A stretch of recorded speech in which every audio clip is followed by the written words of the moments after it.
So as I mentioned before, I'm the president of the International 22q11.2 Foundation. Just going to talk a little bit about what we do as a foundation and our mission and our future goals. So our mission is improving the quality of life for individuals affected by 22q11.2 syndromes, mostly through family and professional partnerships. We do work in advocacy, support, resources, research, educational conferences, and awareness is a big thing for us, especially 22q at the zoo. This picture, actually, I wanted to mention that I chose this. I don't know if anybody here recognizes, if you go on Facebook, this young woman, her name is Nadia. She has the deletion. She's a part-time model. She's a college student, and she's a photographer. And one thing that I wanted to share, doing this now for 5 years. My son was diagnosed when he was 5, and he's 10 now. Coming to these kind of conferences as a parent can be extremely overwhelming and difficult emotionally when you look at the statistics and you think about the future outcome, especially when your child might be 2 or 5 or 6. And I know for me even, my coping style has been to medicalize it and read a lot. And this young woman it's not a coincidence that I chose her to have a picture here, because she really inspires me. And I meet so many people like Anya from Ireland. There's families that reach out to us whose children are concert pianists, they're social workers, they've graduated college, they're in stable relationships. I know many families where the person with the deletion is married with children, they go through assisted reproduction. So it's not that everybody ends up the way you read. And the best advice I ever got from anyone was a teacher of my child when he was 5. I was going overboard reading everything, and I came and I said, is he social? Does he have friends? And I was asking these questions, and this teacher who knew him for 2 years, she took her hands and she put them on my face, and she said, Sheila, stop reading and look at the child before you. And those words ring through my mind very often when I get overwhelmed, because that is the best advice I ever got. Is you can read everything you want, you can attend conferences, you can think about the statistics, and you can be emotionally prepared for a child that may struggle a lot.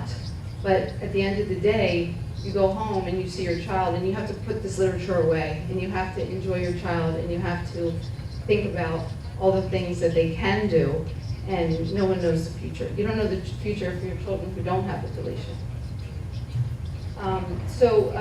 Back on topic. One of the big things for us at the foundation is supporting newborn screening. There's a lot of reasons why we believe in supporting newborn screening. One of them, most important, is that when you diagnose early, in terms of early intervention and anticipatory care, that greatly will improve outcome. There's so many children who don't have congenital heart disease, so 25% at least, and those are the children that are usually missed. In the adult population study, we see 40% of people without congenital heart disease. So as we all know, many of the individuals are not diagnosed at birth. I get phone calls from the foundation, people telling me my 38-year-old son was just diagnosed. This happens monthly. There's also a link between untreated calcium levels at birth and cognitive impairment. And the last reason, which is actually not up here, I had a mother actually who sits on our board say to me, you know what, my kid's already diagnosed. Why do I care about newborn screening? And my jaw dropped, and I thought, how can she be asking that? But actually, it's a good question, and maybe you're thinking the same thing. And I'll tell you, for me, the reason that I really care about newborn screening mostly is that if we got that passed, and also this is sort of piggybacking now because we have prenatal diagnosis coming out and prenatal screening, 22q panels being added to simple blood tests now for a pregnant woman, which will really change the landscape, in my opinion, in terms of awareness. But the reason I care is that when we finally find out how common this is, when we really know the true incidence, then perhaps there will be more attention from the media, from professionals, excluding everyone in this room who is incredibly dedicated. That's why I care about newborn screening, because I want people to know what it is, and I want people to care, and I want people to improve research and treatments for my son, who's still quite young. So in 2012, in January, there was a collaborative group that went to Washington, D.C. to speak in front of the U.S. Secretary of Health Committee. And there was a lot of compelling presentations. But we were sent away with a lot of optimism saying, please come back with pilot data because we want to know the true incidence before we can support something like this. And so the next step, you heard from Julie Wooten, in April 2013, we sent a representative to the British Parliament with Max Appeal, and that actually went very well. You heard that they have meeting space in the House of Commons, and it's getting very good consideration. Again, we want to know the true prevalence. The goal for fundraising is probably about $500,000, and that's not easy to do, even with the support from family organizations who hopefully will partner together, and even now the new professional society. That takes a lot of fundraising. So that's an important cause that we are actively working on in terms of fundraising. The other thing that is very important to us is the Same Name campaign, and you can see there's a common theme here in terms of the work of our foundation, and it's awareness. There's many reasons that no one's ever heard of 22q, and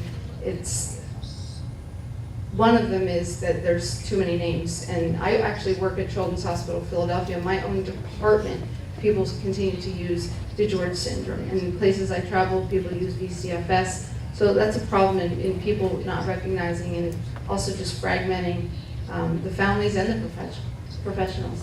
I'm going to just skip because we are really running out of time here. So the reason that the Same Name campaign is important is that it creates confusion among families and professionals, and it prevents families and also professionals from accessing available information. If they look up VCFS, they don't realize that another name is 22q11.2 or DiGeorge syndrome. They're really all the same thing, but not going to get the same kind of information. And most importantly for me is the fragmentation. We're interested in working towards a consensus among all the professionals and the families together, because there is a great split, and quite frankly, it's a political split in many instances. We'd really like to organize a summit where we can all come together someday and just pick one name. Personally, I don't really care what it is. I just want everybody to call it one thing. So the next thing that is new for us is that we have a new campaign called 22K for 22Q. It's a fundraising campaign, and we intend to use the funds for newborn screening purposes. You don't have to run or bike or swim 22 kilometers. It can be 2.2, but we just started sponsoring races.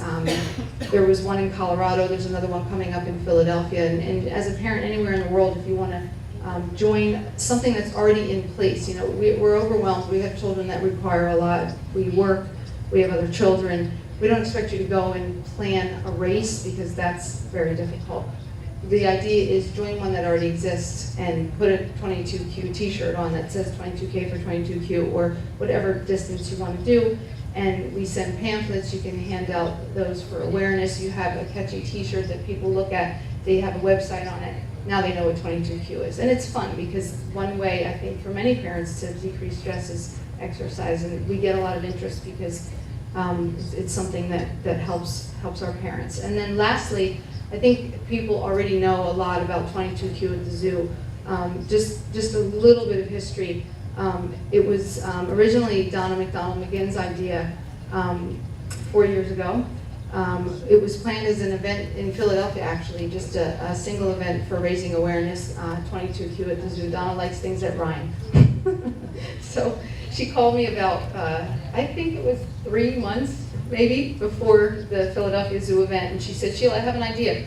What if we try to make this a worldwide event? And I'll email all my colleagues, and you can start posting on Facebook, and you know, if we get about 200 people, that'll be great. What do you think? And I was like, you are out of your mind. We are not going to be able to plan this quickly, but you know, okay, let's try. And what happened was really incredible.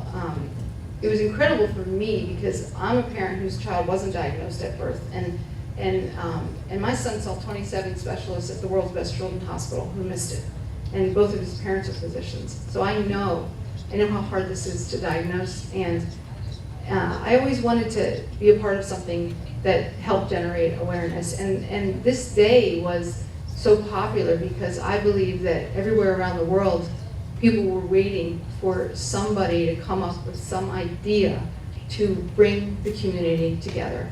And on this day, it didn't matter if you call it BCFS, you see Bob Springsteen in New York, or you see the CHOP team. It didn't matter what country you're from, what palate surgeon you think should do your kid's palate repair, and what type of palate surgery they're fighting about. What mattered is that you went out on this day and you met other families and professionals and you did something to try to create awareness. So the point of the day is we call it a fundraiser. We want our families to meet each other and connect because that's extremely important, because it's so isolating to have a child with a diagnosis that no one's ever heard of. But the really big thing about the day is that we want you to go and hand out the pamphlets to everybody at the zoo so that everybody else hears about it, and try to get media coverage and that sort of thing. What happened was absolutely incredible is with social media, especially Facebook and email, and I really must give a lot of credit to all of the parents and the professionals who partnered. It is not only parents who plan zoo days. I'm here to tell you that there's probably at least 10 sites around the world that are solely organized by professionals, which always impresses me. So this is just a screenshot of the Facebook page this year, and people just went crazy posting pictures with enthusiasm. And one of my most favorite stories is Poland. Donna has a colleague in Poland who she emailed and told about the zoo, and you know, she said, okay, well, I'll try, but you know, many of our families, they don't have shoes, they don't have transportation, they don't have a way to get to the zoo. I really don't think anyone's going to care, but we'll see what we can do. And we sent a box of free t-shirts to Poland, and after the zoo day, the genetic counselor sent us an email, and she said that every family was in tears, and they got there. And I think there were 20 to 40 families the first year, and they were hugging each other and saying, I've been waiting for this moment my whole life. I've been waiting for this day. So, you know, that's what 22q at the Zoo is about. It's about making partnerships, creating awareness, and friend raising. And for me, it's about solidarity. This is one of my most favorite images because this is everybody coming together, and the only way we'll ever accomplish anything in terms of awareness, advocacy, better prognosis for our children is to start partnering, and that's on an international level. I think we should actually take the example from the professional society. You see how much collaboration there is among the professionals, and I work in medicine. You don't see that. You don't see that kind of collaboration very often. What really upsets me is that we need more among the parent groups. So the Zoo Day is that. And the last thing I want to do is just, actually this is a slide that just tells you the numbers for 2014, which is really impressive. We hit the 100 mark this year for cities.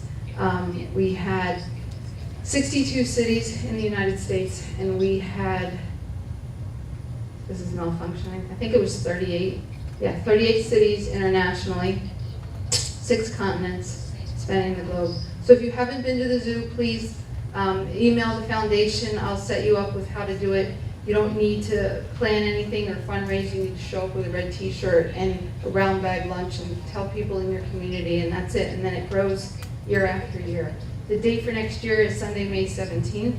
And lastly, I just would like to share this year's official video from 22q at the zoo, because it's pretty much more powerful than anything I can stand up here and say. Oh!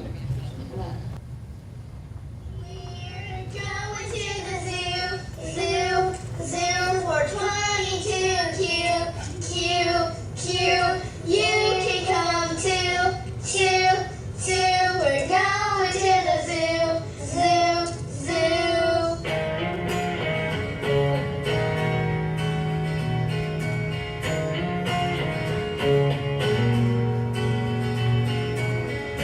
Every time you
Thank you.